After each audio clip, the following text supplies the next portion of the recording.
8 लोग मिलकर तुम्हें मार रहे थे। सुवान, सामने वाले लीशा के घर वाले कंपनी चलाते हैं और तुम्हारा घर तो बस मछली बेचने वाला है। अगर तुम उसे उकसाती नहीं तो वो तुम्हें क्यों परेशान करता? मैं तुमसे ज्यादा बात नहीं करना चाहती। तुम्हारी माँ आएगी तब बात करेंगे। तुम बोलने वाली कौन होती हो?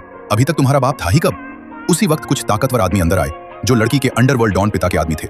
शुरू में टीचर ने लड़की को बिल्कुल गंभीरता से नहीं लिया और डांटना शुरू कर दिया, लेकिन अगले ही पल उस आदमी ने उसे जोरदार थप्पड़ मार दिया। तुम करना क्या चाहते हो? बचाओ। तुम बताओ, मैं दूसरों को क्यों नहीं मारता, सिर्फ तुम्हें ही क्यों मारता हूं? हालांकि पिता ने लड़की का बदला ले लिया, लेकिन लड़की के चेहरे पर कोई भाव नहीं था, क्योंकि वो जानती थी कि इतने सालों से उसके पिता के पास उसकी और उसकी माँ की मदद करने की ताकत थी, फिर भी उन्होंने उन्हें तकलीफें झेलने दी। अब अचानक आकर अच्छा बनना जरूर कोई और मकसद है, लेकिन अभी उसकी माँ की हालत गंभीर थी और इलाज के लिए पैसों की जरूरत थी, इसलिए चाहे सामने कितना भी खतरा हो उसे जाना ही था। स्कूल के बाद वो मेंग परिवार के घर जाने वाली गाड़ी में बैठ गई। पिता के असिस्टेंट ने उसकी नाखुशी तुरंत समझ ली और पूछा कि क्या वो वापस नहीं जाना चाहती। लड़की ने बिना छुपाए अपने सारे शक बता दिए। वो असिस्टेंट के रिएक्शन से जानना चाहती थी कि उसका अंदाजा कितना सही है। अगर उसका अंदाजा सही है तो मेंग परिवार किसी बड़ी मुसीबत में है और उससे निकलने के लिए उन्हें अपने ही खून की बलि देनी होगी। लेकिन पिता अपने पसंदीदा बच्चों को नहीं भेजना चाहते, इसलिए उन्होंने उसे अपनी नाजायज बेटी को बुलाया है। असिस्टेंट ये सुनकर हैरान रह गया कि इतनी छोटी उम्र में लड़की इतनी समझदार है। मेंग हुआयुआन, तुमने मेरा इस्तेमाल किया है तो मैं भी तुमसे फायदा उठाऊंगी। मुझे ताकत चाहिए और तुम्हें मेरी और मेरी माँ की तकलीफों की कीमत चुकानी होगी। मेंग परिवार में उसका रहना आसान नहीं था।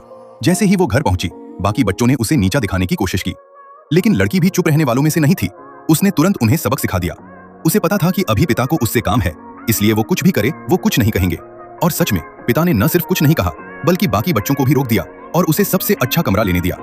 लड़की ये सब सिर्फ गुस्से में नहीं कर रही थी, वो ये जानना चाहती थी कि उससे करवाया जाने वाला काम कितना खतरनाक है।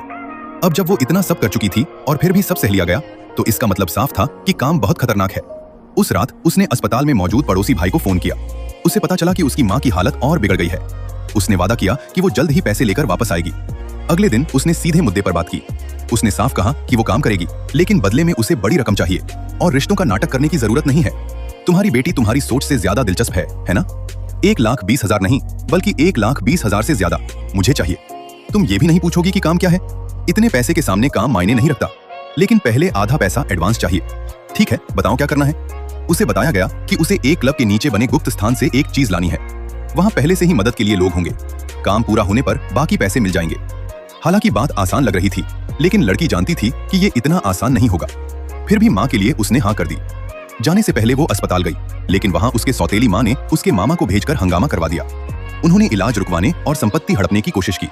तभी लड़की पहुंची और सबको बुरी तरह पीट दिया। फिर तुरंत पैसे देकर इलाज शुरू करवाया। उसने मन ही मन सौतेली माँ से बदला लेने की कसम खाई। अब उसका असली काम शुरू हुआ। वो क्लब के अंदर गई, जो असल में एक गुप्त जुआ घर था। उसने बहुत बड़ी रकम के चिप्स खरीदे और लगातार खेलना शुरू किया। वो हर बार सब कुछ दांव पर लगाती और जीतती रही। जब उसने लगभग सारा पैसा जीत लिया, तो मालिक खुद सामने आ गया। तुम यहाँ इतना बड़ा खेल खेलने आई हो, क्या तुम्हें हारने का डर नहीं? क्या तुम मेरे साथ बड़ा दांव खेलना चाहोगी? जाते वक्त लड़की ने बहाने से अपने साथी से मुलाकात की, जो असल में उसी तरह का मोहरा था। उसे पता चला कि असली लक्ष्य कोई चीज नहीं, बल्कि उस मालिक की एक उंगली है। वापस आने पर मालिक ने उनके साथी को पकड़ लिया और बताया कि वो सब